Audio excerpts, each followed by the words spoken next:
from moons. Look at them, probably talking about tides and werewolves. I was so close. I know you really wanted to have a bridge buddy, but guess what? You don't need them. You got us. Next time we have a long-haul warp, I vote we all do something together. Cool? Cool. You know it. You're right. Thanks, guys. I appreciate it. Excuse me? Ensign Boimler, sir? Huh? Yeah, that's me. Well, I've been having trouble keeping up with my duty schedule. Commander Ransom said that you're the most organized person on the ship. He did? Yeah, he says you're great and I should pick your brain, if that's okay. I mean, yes, of course. Glad to help, sure. Oh, thank you, sir. I really admire your work. Let's talk duties. Every ship in the fleet depends on officers like us to keep them running. The bridge crew is maybe the ones you hear about, but trust me, the real action begins on the lower decks.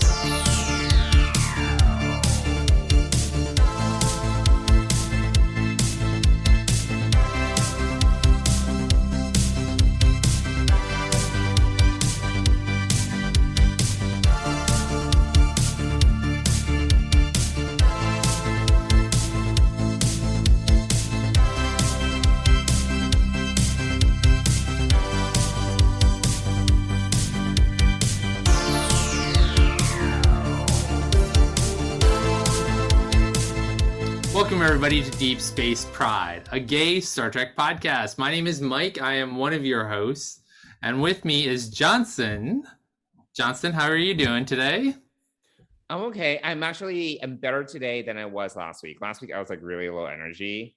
This week, I am feeling much better. I had only 6 meetings today versus I think 9 I had last week. So I'm feeling good. I'm feeling good right now. Yeah, I think we both have a little more energy this week than last week. So we apologize, dear viewers, if you found us a little monotone and low energy last week. There was a lot going on. There was a lot going on. It was just busy week.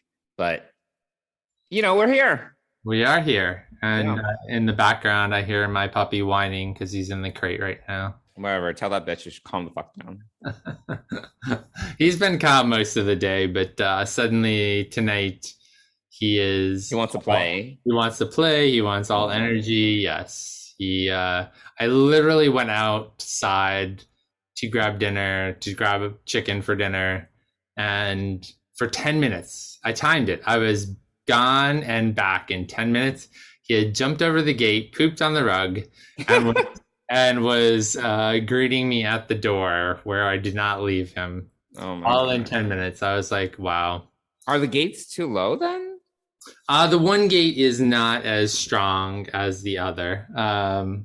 It's because it's at its maximum.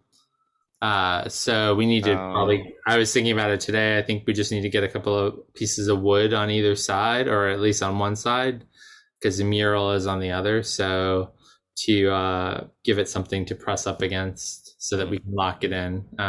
It's like having a toddler. It's crazy. It really is. But today was a successful peeing day. So no peeing. But poop on the rug. Poop on the rug and poop on the kitchen today. So, but he did poop outside this morning. So gross. It's not bad at all. It's puppy poop and it's hard, and you just pick it up with a plastic bag. You don't ever touch it. So yeah, but the residue. I mean, you wipe it up. So we have stock of Clorox wipes and everything. So yeah, but it's leaving probably molecules. I believe the Clorox wipes are taking care of any molecules. You can give her every molecule. Anyway, so I'm just saying, let's examine it. He's created currently because he's so wild. He's got his. So I've been putting on old episodes of the British Bake Off series on because it's all talking and it's all monotone. Not very. There's no car crashes or explosions. Oh my God! Which would either scare him or alert the neighbors. So it's just people talking, which I think is perfect. Has he been barky? He barks once in a while, when he wants to play, when he wants to play for sure, but also, if he wants to wants attention or whatever. So I still haven't seen him in person. I need to do that soon. no, you haven't. He's yeah. So it's mainly, I mean, because he's a puppy and his shots aren't up to date yet. He's on housebound duty. Right. Fortunately, we have the backyard so that he can. Yeah. Oh my God. Could you imagine? Yeah, the patio has been a lifesaver, so that's been good. So, Yeah. but he's settling in. He's got his personality. He's our demon child, as we call him at times. But he's also very cuddly, and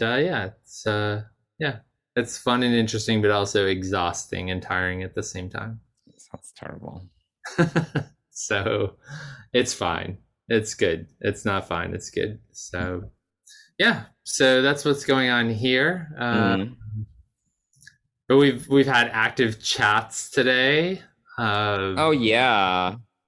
So basically, for our listeners, I have been working with a matchmaker. I mentioned this in the last episode, and today he sent me my first proposed match. I'm using this matchmaking service called The Equation. And again, just based upon some encouragement from some people, such as yourself, I decided that this would be something that I would invest and look into. So it's been like 2 weeks since I signed up, but I only had the interview with the matchmaker last weekend, not this past weekend, but the weekend before. And this was the first prospect that he sent me, and I wanted input. So I wanted crowdsource input. So I sent it to a few of the folks on our text chain, and there's some animated feedback. But then I appreciate that Dennis noticed. Well, Dennis pointed out that he was very well manicured. He had painted nails. Right. But then that made me look at the photo. I was like, wait, he has a wedding ring. I was like, what's this? Right. Yeah. Yeah. I didn't even notice that until Dennis Tony called it. Tony called it out, I think, right? He said, is he married? No, I pointed it out after Dennis said something about his nails. And then I was like, wait, is he married? And then there was a lot of guessing. And then you kind of weave this whole narrative about maybe he has a friend that's a jeweler. And I was like, where is this coming from? It's like so ridiculous. It's like, I don't know. I was feeling creative today. I don't know. So I was like, why does he have a wedding ring? It was interesting. He had a wedding ring and a wedding band. And I was like, oh, interesting. He had an engagement ring and a wedding band. Yes, I'm sorry. Yes. Because the diamond on the engagement ring was looked pretty significant. It was significant. So I emailed the matchmaker back, and I had a couple of thoughts in terms of just the guy. And I thought I would get more, but really the matchmaker just sent me photos, and they contextualize it by saying he falls within all your parameters and what you're looking for. I don't know if they would give me more if we were to match, but he really just gave me the photos to work with. I was like, okay. So I wrote back to him, gave him some thoughts, and I was like, oh, by the way, he seems to have a wedding ring on, so I just want to confirm that he is single. Right. And he wrote me back within like 5 minutes. I was actually quite surprised how quickly he wrote me back, and he was just like, oh yeah, he's single. He's in our database, but that is odd.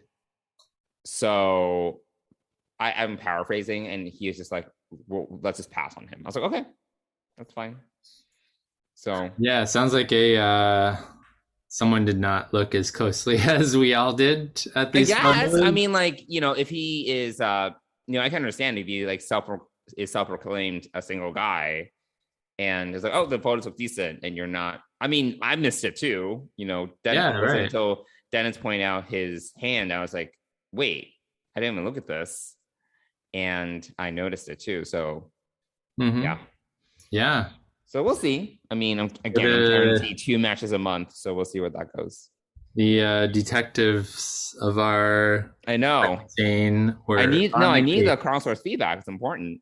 Yeah, no, it was good, and we all had some. So yeah. Meanwhile, you were like writing a whole book about him.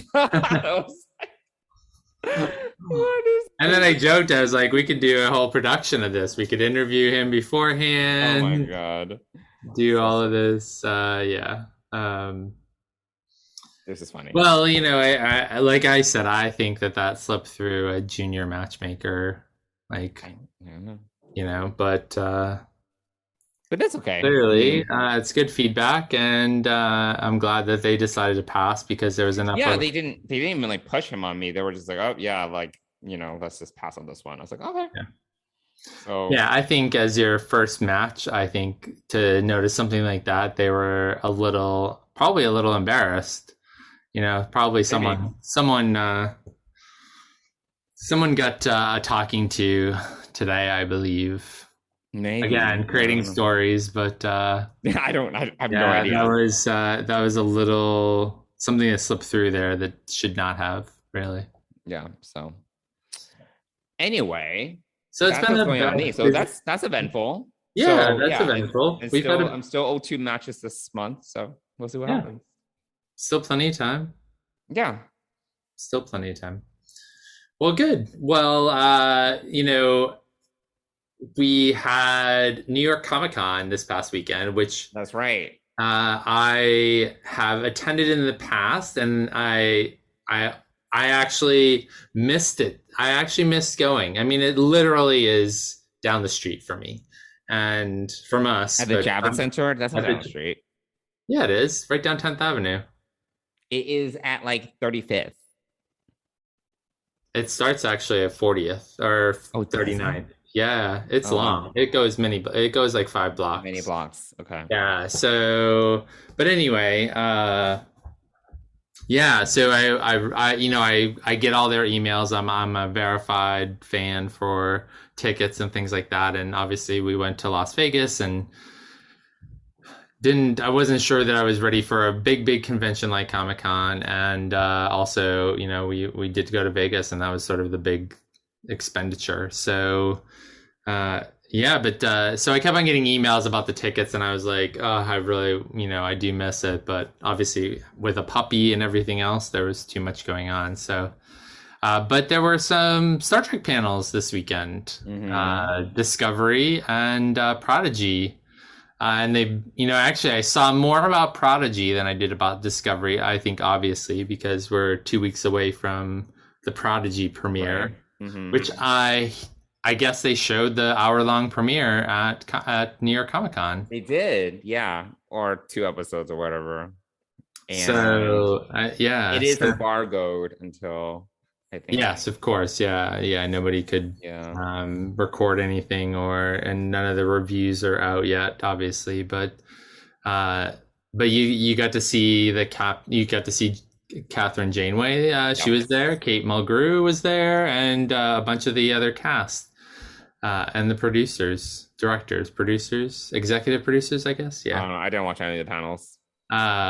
So I didn't see any of the panels either, and I hope they'll post it later. I think it would be interesting, but definitely saw a lot on Instagram. So, and they had you could sit in the captain's chair of the Protostar. Yeah. Which is cool. I did the Discovery captain's chair years ago, and that was fun. So you could do that at New York Comic Con, and I guess the whole cast did that. So that was really cool. And then, so they get to see the whole first hour, but we haven't heard anything else about it. And then we did see there was a clip with hologram Janeway. Oh, yes, that's right. Yeah, like a 60-second clip of her introduction to the crew. And her addressing the crew, yeah. Yeah, and saying who's in charge here. And one of the characters was tied to the captain's chair and said that they were. And then the I don't other... know what the names of any of the characters. Yeah, I don't know. Dal, Matt, perhaps, said he was the captain, I think. So Dal? Dodge? Something? No, not Dodge. Not Dodge. Whoops. That's Picard. That's Picard. So yeah, we got to see a short little clip. It was great to see that beginning. And then we also got teased with a little bit of news that we are going to see Captain Chakotay and I'm very crew in interested to hear how this all happens. Yeah. Like, are they in touch with the Alpha Quadrant? I guess maybe that will make sense. is this Essentially. slipstream drive able to go between the quadrants like that? And they ventured, Hmm. or is Captain Chakotay in the Delta Quadrant with a ship? Maybe. Perhaps. Maybe. So a lot of good questions, but that's really cool to see. I mean, Robert Beltran did release that information that he was on the show back at Las Vegas. Mm-hmm. But now he's got a few other characters with him. Three characters are of his command crew, so we've got that. So we got Oh, I didn't know that. Yeah. I didn't recognize the names right away, but I didn't do a ton of research either. So there's Captain Chakotay and then 3 of his crew. So we got teased with a little bit of Prodigy news, and then we got to actually before that, we got a Discovery trailer. Yeah. So the Discovery cast was there: Sonequa Martin Green, Mary Wiseman, Wilson Cruz. I think Blue Wilson Del Cruz, Valle. he like lives across the river. I would be shocked. Yeah, he actually. I mean, we could go to lunch with him. He's literally in Long City. Yes. Yep. My old stomping grounds. Yeah. So he's right there. He just moved in over there. And then who else was there? Anthony Rapp was there. I think Ian Alexander was there. I'm not sure. Maybe. No, he wasn't. Maybe. I don't remember. David Ajala was there. So it was a good mix of the crew there for this panel. And they showed a 2-minute full trailer for Discovery Season 2. Which you were overwhelmed by at first.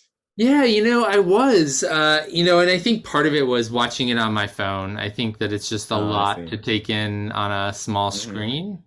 But it also, as we just watched it before we started recording, just for a refresher, and there is a lot happening, and the cuts are really quick. Yeah. So it does focus on the anomaly. You do see Saru, which looks like he's the first officer now. He's back in command uniform. Yes. Yeah. So it's a lot of red. I still think the new uniforms, I think they are better than the gray ones. It's just a lot of color blocking, but it's fine. It's a lot of color. Yeah. But I like it. We haven't seen, I like I've said before, the monster maroon jackets and uniforms from Star Trek 2, 3, 4, 5, 6 are my favorite uniforms. They're great. I love the flap that opens. Yep. It goes down to casual. Yep. Great. Yeah. I'm actually I haven't seen it yet, but Fansets is producing a magnetic pin of that the uniform? No, of the insignia on the uniform. Oh, I see. Of the Delta? Yeah, the Delta, yes, of the Delta. I could not. But yeah, so I think these color blockings look nice. The bridge is kind of a gold, brown, grayish. Blue, so I think the color. Blue. Yeah, so I think that the colors pop nicely. I think helps the characters stick out a lot more. Yeah, I think I like them. From what I've seen so far, I think hopefully there is a little bit of a casual version of it. But Michael's in I think a couple different outfits. There's a couple scenes where she's in this like leather jacket or something. She's in a leather jacket. They're in their away mission jackets. There's like she's in some sort of leather jacket. I don't know if it's a away mission jacket, maybe. And then there's another scene where she's in like a spacesuit on the bridge. Yeah. So she has a few outfit changes. Yeah, and I don't know, I get the impression that they're going into the anomaly, which is interesting, right? Yes. Maybe to discover what's at the center of it. I do like the Federation president, who we find out is human, Cardassian, and Bajoran. Oh, really? Okay. Yeah. How did you really? I didn't know. I mean, I saw. I read an article, but you do see the nose ridges. You see obviously the outline of the neck ridges, and she's also human. So All I right. think that's interesting. That is interesting. But I like her already. She spoke truth about Michael Burnham. Even in that short trailer, I was like, yes, Michael, for someone who was raised on Vulcan, is very emotional and is very all over the place. So I liked her quote about the leadership as a pendulum. Your leadership is a pendulum. right. She's very extreme. Like, yeah, it's true. And I was reading some forum comments, and they were like, how much crying is there going to be this season? I'm like, it's probably your favorite question. There will be crying, I'm sure. I'm sure there will be. So I am, I'm hoping that it's going to be a good season. I don't know that this whole anomaly thing really excites me all that much. It's not. It's a scientific baddie. Obviously there's probably something at the center of this or causing this, and sure, hopefully there's a character or someone or something or some group at the center of this, because a crew fighting against the scientific anomaly just doesn't seem all that. Well, this is the problem. Again, it's serialized, so they're gonna have to spend the whole season trying to solve this scientific mystery. Whereas if there's this one episode, it's like, okay, cool. We're talking about like a 12 episode season covering this. Who knows? Yeah. Who knows? So I do love Discovery. How much fetch questing do we need? I'm sure there will be some. Probably, yes. Yeah. So we have a Discovery trailer, which is exciting. Mm-hmm. I'm still on it didn't really get me pumped up for this season too much, I guess, and there were a couple of scenes that were it just looked very CG to me. There was this one scene where they're in a cargo bay or something. I don't know if you noticed that, but there's probably 12 people and they're in this massive cargo bay and it just looked very green screen. And okay. But this is starting nowadays. There's a lot of green screenage, Yeah, I mean the cargo bay that I'm thinking of is where the shuttlecrafts there's this big explosion or something, or multiple explosions, and I just imagine that the cargo bay is partially destroyed, and I think, is it the scene with Wilson Cruz walking through the rubble? No. Well, there was that scene. I'm thinking about it might have been Michael addressing this small crew of people. I don't know. Whatever. It's fine. All right. Well, we'll find out more, and I'm sure that most of what we've seen is probably from the front half of the season anyway. So, but it's good to see Saru back in the Commander's uniform. He does have a really fancy pin on his. Oh, I didn't know it's a pin. Oh yeah, on his right breast plate, I guess, where opposite where the comm badges would be, and it looks sort of like a star with a medal. I don't know. Maybe it's, who knows. So there's that that I noticed. So we have the Discovery, and then randomly it was on, the Instagram for Star Trek on Paramount Plus. Mm-hmm. Anson Mount officially spoke and said that season 1 has finished recording. So it sounds like they must have gotten called back for some reshoots or additional scenes, because we talked about this months ago. They were done before Discovery was done. Right. So that's interesting. I wonder if they're using some similar sets and had to take a break because of Discovery. Oh. But also Discovery got called back as well, or held back longer. So they were doing reshoots when we were in Vegas. So right, yeah. So a lot of reshoots. It'll be interesting once these seasons are out to hear about. Obviously, we've heard a little bit about the nature of filming during COVID, right? So how the cast and crew are very much like a family, but it was harder because they had to keep separate in order to protect everyone. So no hugging. Yeah. So, and Anson Mount, I think, even said that to some extent as well about their, but obviously they're a new, cast and crew. Although I'm sure the crew is probably similar, or there's some shared crew among Discovery and Strange New Worlds. You mean the production crew, right? Yeah. Yes. Yeah. I don't mean the cast is when I would be talking about the crew of the ship. Right. Yeah. So the cast, but yeah. So a lot of things happening, and even Anson Mount said he doesn't know when they're coming in 2022. Mm-hmm. It's now handed off to the post-production team. So, I mean, clearly we're going to see this after Picard. Hopefully, which I think we talked about it before. Picard's probably going to end right around Mission Chicago, right? Mm-hmm. So, so hopefully we'll have some really nice reveals or a trailer for Mission. I think it'll be a little more exciting to be able to be promoting Strange New Worlds. Maybe the world will be a little bit more open. Maybe we won't have to have a plexiglass thing between us and the Photoshop out. Yeah. So a lot of Star Trek news this week. News. Not going on.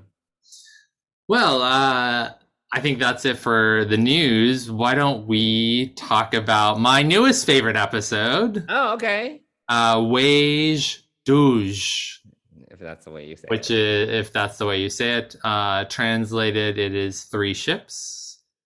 Which is interesting because it's really 5 ships. But anyway, 4 plus the Borg one at the end. Correct. But let's get into talking about Wage Douche. Would anyone care for a game of chess when we are finished with our second duty shift? No, I will be composing an arrangement for the loot, which should take several hours. I am available for chess. I have detected an anomalous surge of Metreon particles in System 7743.8. System 7743.8 is beyond our scanning range. It would be, but I have implemented personal algorithms, which increase our long-range sensors. Talin, your assignment was to monitor tertiary impulse systems. That is a redundant system. I wanted to... It is logical to improve our scanning capabilities instead of observing non-essential systems. These readings are within acceptable parameters. Correct. However, this region has never produced this type of anomalous energy. Does that not seem strange? Anomalies, by definition, are strange. Something about this feels off. Feels off? You have been spoken to about this before, Talin. It is illogical to ignore something of statistical significance. I must inform the captain. She has lost all control. So, as I said, it's my favorite episode of the season. I said that last week about episode 8, but what did you think about this episode? Yeah, I don't know if I like this more or the I Excretus episode more. They're both really good. They're both just very different. I thought that I Excretus was funnier. Like I think I laughed out loud more in that episode. This episode, I honestly just thought it was so unique, like the setup and structure of it. And I'm not sure they can ever do it again. I mean, they might, but it won't be the same. But it was just so unexpected. And I can just almost see the writer's room when someone was like, hey, how about we do a Lower Decks episode that shows us Lower Decks on other ships? And I could just see them being like, that's a great idea. Let's run with that. That is just such a fun idea and fun, fun narrative structure that, I was just like, I just thought it was just so unique. And it was like, at first I was like, oh, this is interesting. And it was like, it built up a little bit slowly. The Klingon piece of it, I was like, okay, all right. I really like the Vulcan one. Cause it would, it was just like this constant gag where everyone was saying how Talin was out of control or like these emotional outbursts. And it was like, that was a very consistent gag that always worked for me. But yeah, I just thought that overall the beginning, the setup of it was interesting, unique. It took a little bit to get going, and then once we started seeing that they were all kind of gonna join at the end, I was like, this is great. Like, you know, that they all kind of they all kind of came into play, and we got the payoff.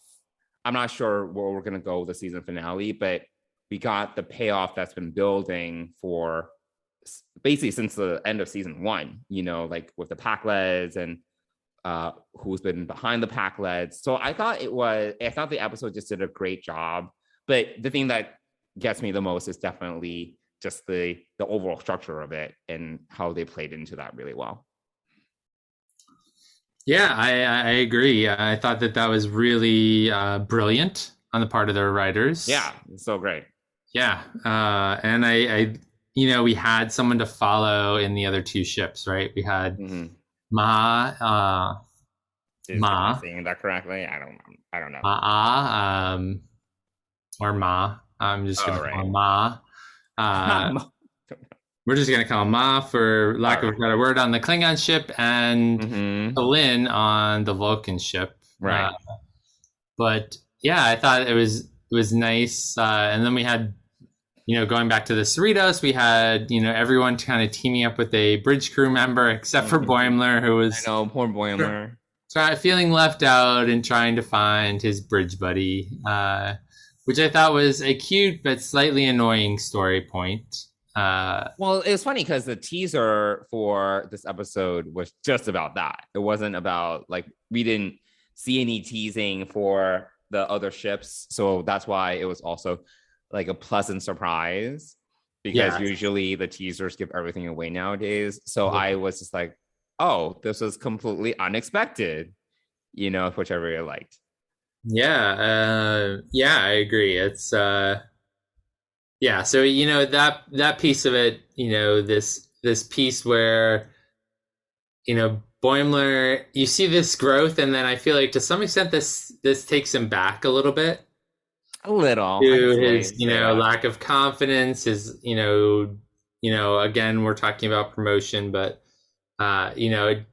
just to talk about that piece of the storyline, I love the ending of it, and how, even though he, the group, the lower deckers on the Cerritos, say and promise the next time there's a long warp, they'll hang out and do something together.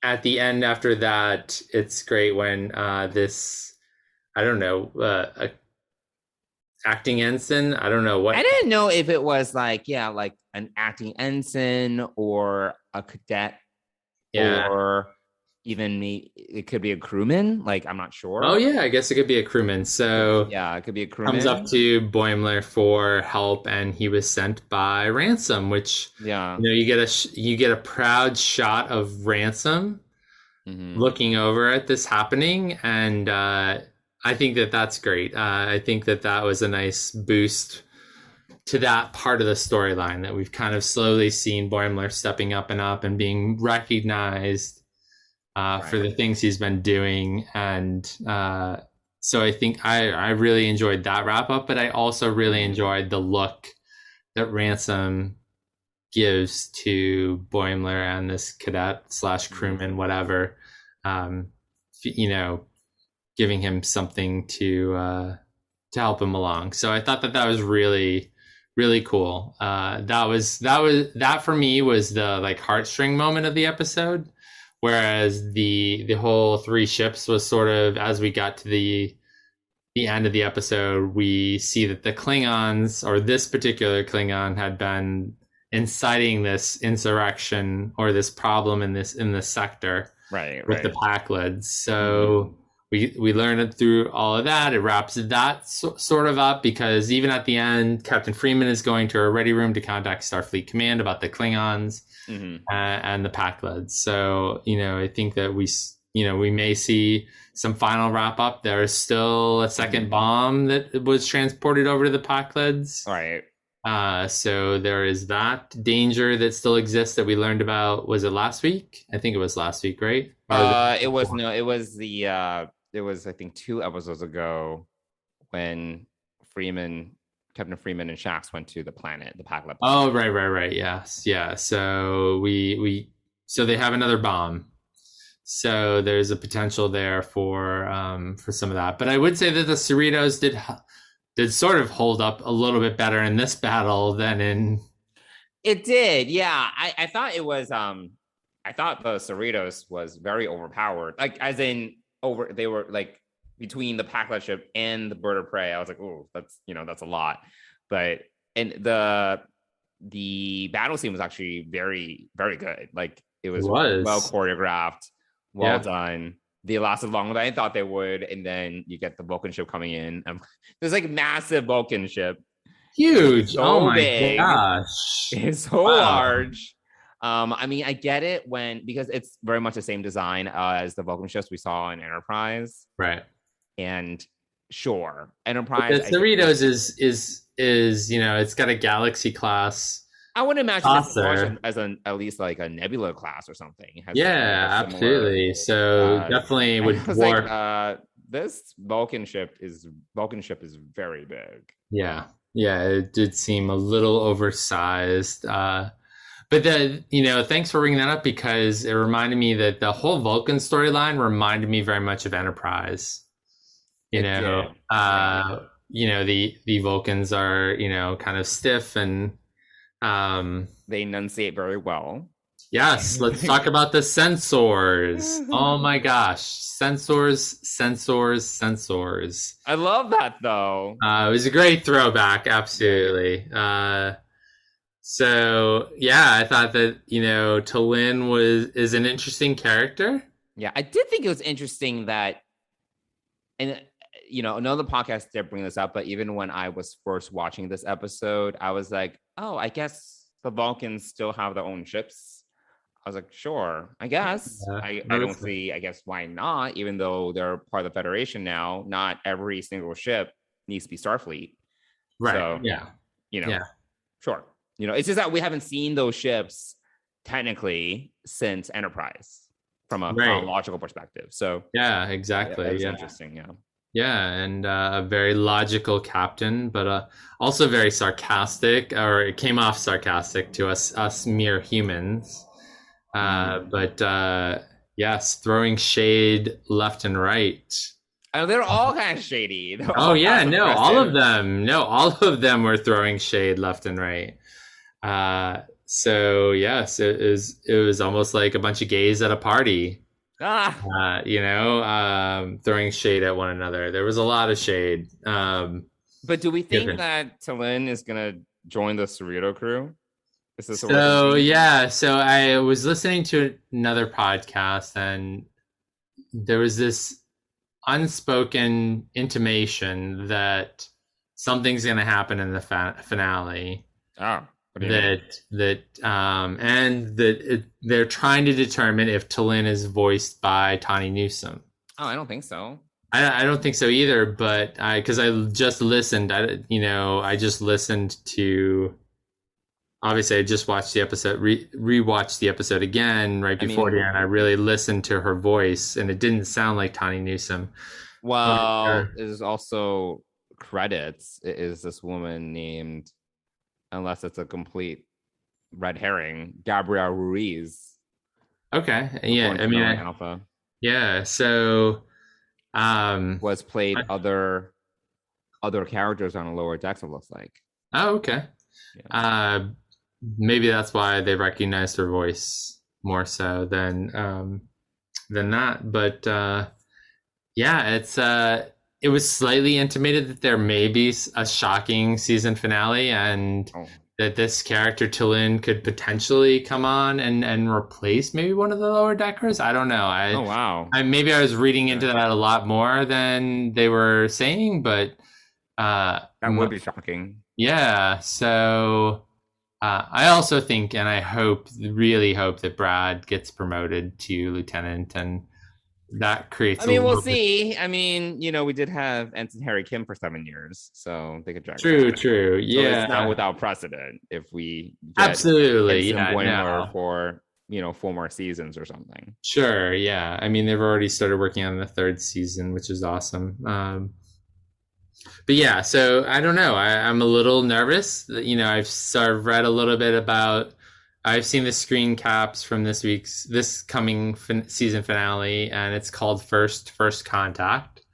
This is interesting. We also get to see a new starship that is sort of a cross between an Excelsior class and what is the Enterprise E? What is that? Sovereign class, right? So it's called the Oburn, I think I saw on Mike McMahon's tweet. So it's a nice looking ship. It's the Archimedes, and I believe it is captained by Sonia Gomez. Sonia Gomez. Oh, wait, is that TNG? Yes. Is it the Q Who episode? Is that the one? Yes. Oh, okay, great. Jordy's. Sonia Gomez sounds so familiar. Yeah, so I think I was waiting. I think I remember the names of fictional characters more than I remember the names of real life people. It's like I meet someone and I'm like, wait, I've seen this person. What's her name again in real life? Versus fictional characters. Right. Like, yeah. wait. So I think it's Sonia Gomez. It's Captain Gomez for sure. And then I think I saw Sonia Gomez. So she's the captain of the Archimedes, and so the Cerritos is going to support the Archimedes in a First Contact. So this is interesting, and that's really all you kind of get out of the episode or out of the preview and whatnot. So hopefully that's like this episode where it's just a piece of it, and it's right. Yeah. So yeah. There's definitely different screen caps. I mean, it's Captain Freeman Day that Boimler is really excited about. Yes. That's great. Rutherford reminds him, isn't that for toddlers? And he said, not anymore. Yeah. So yeah, I think, but getting back to Wage Doge, this was just a really well-written episode that structurally was great, but also we saw. I just think the idea of it, they executed on really well. And I don't know if they can do it again, and if they do, it's not going to be as original. But no, I think that we've seen. I feel it's like a one and done, but yeah, such a it's great. It's very inventive, and I also this is me being kind of a typographic nerd, but I love the way that they even the typeface and how it would come up, and it would be the name of the ship, Lower Decks. I thought that was great. Yeah. Yeah, it was a really great episode. So I think it's my favorite this season, followed very closely by, if not tied with, I Excretus. Yeah. I'm glad that we're coming around to some better than good episodes. Yeah, no, it was very, very strong episodes. And as I've said before, I really felt like Lower Decks was struggling through this season a lot. It was just not consistent. Like there were some episodes that were good, like pretty good, and then some that we felt were not as great. Not bad. That's the thing. I don't think any of the episodes I would say this season are bad, but not what we've come to expect from the show, I would say. The show doesn't have a high bar. Like season 1, I thought we both really enjoyed pretty much consistently. They set the bar, which is the thing, so. But I have to give credit to Lower Decks. Like, even the episodes we didn't like or didn't like as much, they're all very experimental. Like they tried to do something different, almost like, every time. Yeah. They always try and change up the formula a little bit. We never know quite what to expect. Sometimes, yes, they go back to the same well thematically, but usually the settings or the way that they're trying to tell a story, they're very consistently trying something new. So I do have to give them credit for that, too. Not feeling they need to stick to a specific formula for the way they tell stories. Right. I would agree. Yeah. So I think that's a great thing about the show. Out of all the series, they can probably be the most experimental, and it totally fit within kind of the universe that they're building. Yeah, which is, half funny, half serious. Yeah. It's kind of Next Generation on steroids with a lot more comedy. Yeah. Yeah, it really is an enjoyable season, and I series, and I have really high hopes for this season finale. I know. Given the build up that we've had, I have really, I'm worried though. I'm a little worried. I'm fearing a red wedding moment from this season finale, but well, the thing is, like with this show, that's the problem though, because I feel we got like a lot of change in the season 1 finale, and then basically by episode 4 of this season, everything was quote unquote back to normal. So it's kind of like, it's not as bad. I was to say Marvel, I think, is a little bit more egregious when it comes to bringing characters back from the dead and such, but Star Trek, I think historically we have gotten, at least I would say, a little bit less so. With Picard, we got, I think, more death. Discovery, a little, yes, we have had some, but yeah, I would say traditionally we haven't seen like a lot of death that's like quote unquote permanent, People come back, there's mirror universe versions. Right, yeah. Like whatever. Yeah. That's all very true. All very true. So high hopes for tomorrow's episode. Yeah. And then what? We have one break, like 1 week break. We have a week break. Yeah. We have a week. Starts. Yeah. We have 1 week off. So next week we're going to talk about, the finale. Right. And then the following week, TBD, I guess. Well, next week we're going to talk about the finale, and then the following week, I guess we might have to adjust our recording schedule to talk about Prodigy, maybe.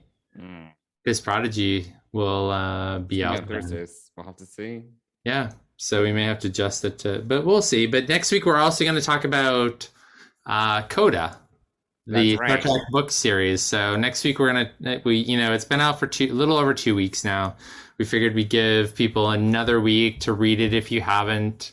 It's worth reading. Yeah, we'll also give you a pretty good, we'll tell you when we're going to go into spoiler territory. But we've got to cover that because book 2 is coming out in 2 weeks. So that's right. There's a lot of Star Trek going on. So yeah.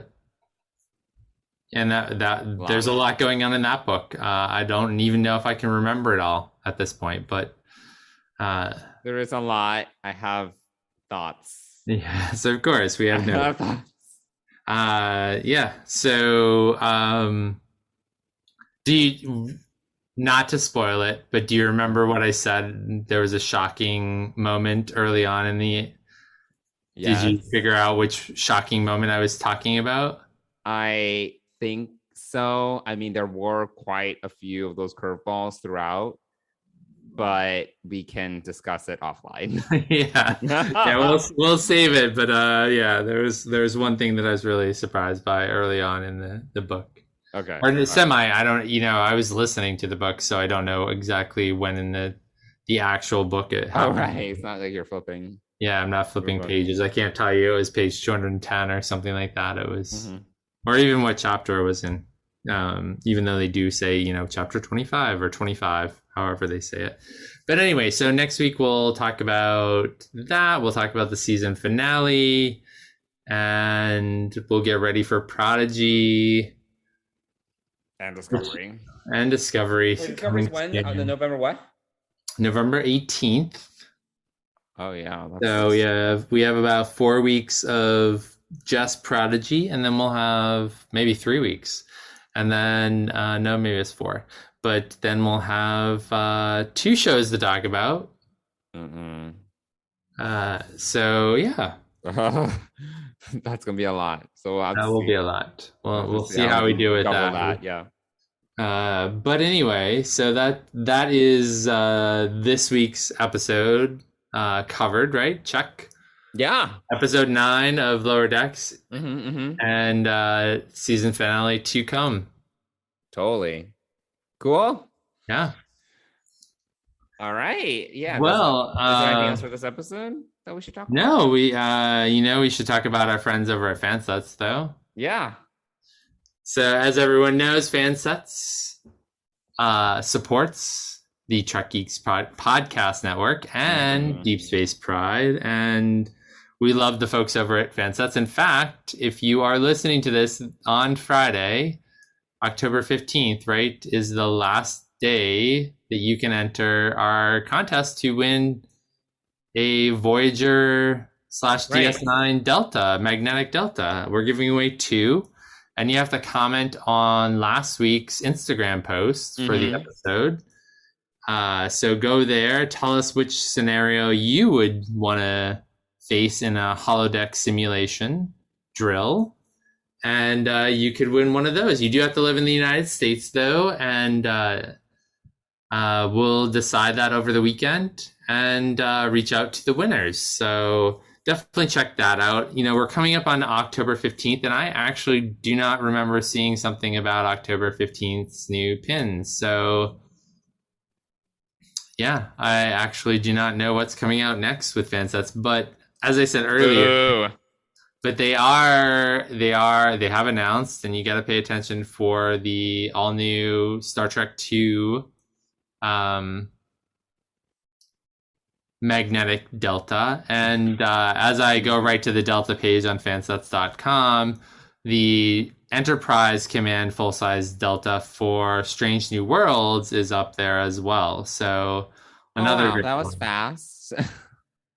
Well, they say Star Trek Discovery Enterprise Command full, but I think it's modeled after what you see in Strange New Worlds. So there is that, but I don't know what else is coming out on October 15th. So you'll just have to check out Fanset's social media, which they post quite regularly. They do have a ton of other pins that are non-Star Trek. You know, Rick and Morty, Batman 66. They've got Scooby-Doo. It's October, so Halloween. They have a bunch of horror pins. Makes sense. So there's all of that. But when you go to Fansets and put a bunch of pins into your cart, you can get 10% off your order by putting in the code DSPRIDE, all in caps. And you'll get 10% off your order. Yeah, it's 10%. And if you're spending over $30, you'll get free shipping from in the United States. So there is that as well. So head over to Fansets and load up on some pins, because they've got some great pins, and I'm sure they'll have some more coming out this Friday. So definitely check them out. And we thank Fansets for being the exclusive sponsor of Deep Space Pride and the Trek Geeks podcast network. Thanks, Fansets. Johnson, how about you tell our listeners how they can reach out to us and where they can follow us on social? Yeah. For this week, just don't forget, per Mike, your reminder, if you want to join our giveaway, just come to our social media pages and comment on last week's posts. You can reach us on social media on Twitter and Instagram at Deep Space Pride. And you can also email us at deepspacepride@gmail.com. And if you do send us a message or DM us, we'll do our best to get back to you in a timely fashion. Yes, we will, amongst matchmaking and doggy duties, and there's a lot going on in our lives, so I can't get a lot of Zoom meetings, etc., etc. But yes, definitely reach out to us. Let us know what you think of the Discovery news, the Protostar, hopes for Strange anything. Worlds. Yes, or even Coda. Let us know if you've read Coda. There you go. Or book 1 of Coda. Book 1. It's so yeah, that's it for this week. We'll see you back here to talk about the season finale of Star Trek Lower Decks, and get ready for Prodigy. Maybe we should probably learn some character names. Yeah, that would be helpful, I suppose. Although I'm sure we'll learn them in the 1 hour. We seem less unprepared. Yes. I thinking back to when we first started talking about Lower Decks, I don't know that we were perfect with their names. Oh no, it's totally either. They're very unusual names, like Boimler, like Beckett Mariner. What's that? Like yeah. So, but now they roll off the tongue, and they're like our family members. So I mean, look, we have there's so many series, so many characters now. It's not just, one series that's on, you get 26 episodes of it. You have basically 5 series currently in the mix, and they all have different characters. We can't expect to know everything. So that's all I'm saying. No, we are. As I said, I can barely keep track of real people, let alone fictional people. So. But you do have an easier time keeping track of fictional character names. It's true. Yes, because sometimes fictional characters are more interesting than real ones. I just have to say. All right. Well, thanks everybody for listening, and we'll see you back here next week. Bye, everyone.